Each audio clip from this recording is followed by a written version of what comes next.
Een opvallend soort buurtbewoners rennen hier in de Louterwiek achter de hoven maar stenen om.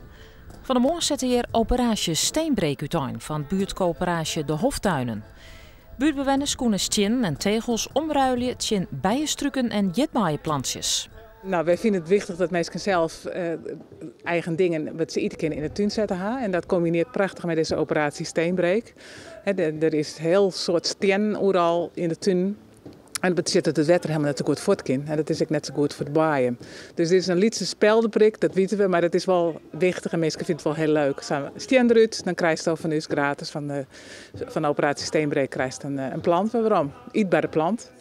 Hilndal vanzelfs gong dat net. Er waard live muziek inzetten, boppen dat waard er overal bij de mensen oorbellen. En dat doet vertuten, want de stapel stien wordt heel iets grutter. Maar het grien als ruilmiddel. Nou, hier kwamen wat mensen gewoon door en die vregen dat ik een bakstien of een tegel inlever hoe voor plantjes. Ik zei, dat met me maar dan. Want het is vergees. Nou, dat net alleen nog, maar ik zat te zeggen, wij houden wel aardig van green in de tuin. En als we koos zou het helpen kunnen, is dat een prima idee.